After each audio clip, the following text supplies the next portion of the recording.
I want to read something to you that I read Thursday night that I had put together. And as we're remembering the Lord, how do you want to be remembered? Hold on.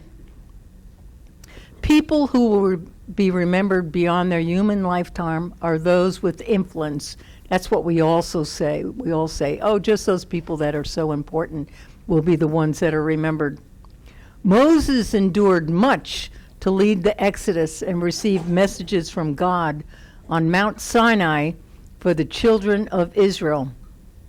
Elijah was considered Israel's boldest prophet. In Egypt, young Joseph rose to prominence through his gift of dream interpretation. In Babylon, Daniel was respected among the secular and the idolatrous leaders because he operated the gifts of dreams and visions.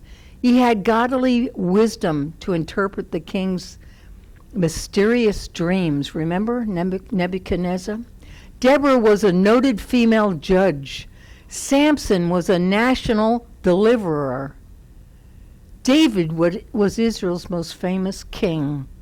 Paul was the chief apostles to the Gentiles.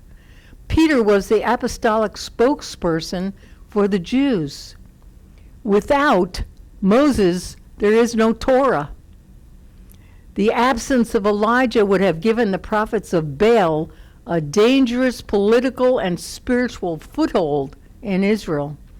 Without Daniel, a massive void would exist in understanding the order of prophetic empires associated with the time of the end. If David had not existed, we wouldn't have had the book of Psalms. Without Paul, the New Testament would be missing 14 epistles. Peter's influence on the Jewish branch of the early church would be missing if he had left the ministry. Your influence on others. You may not see yourself as a significant person in the large scheme of things when comparing yourself to some famous biblical character.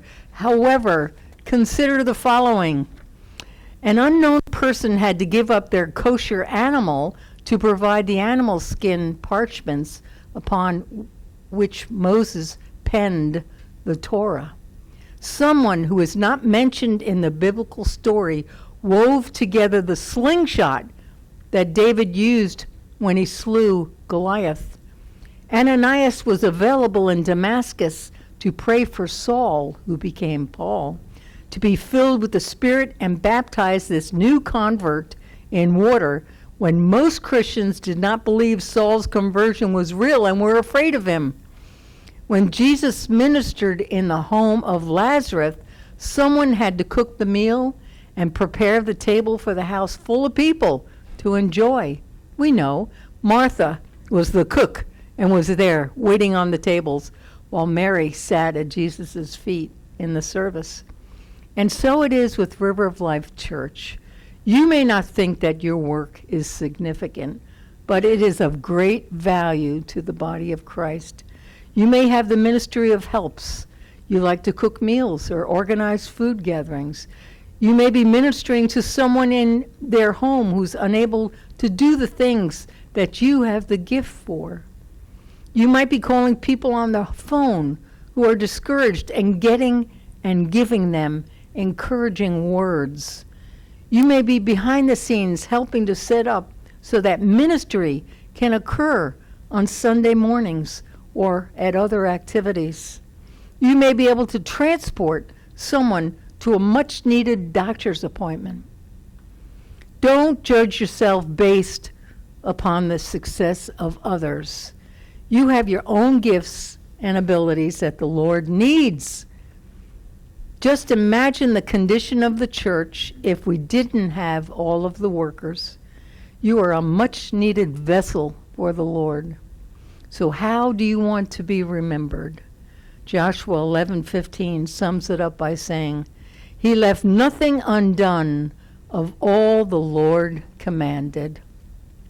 There still may be unexpected assignments yet to be revealed over the horizon for each one of us. I hope one day we can be remembered as someone who loved their family, loved people, and left nothing undone that God instructed them to do. That's how you should be remembered.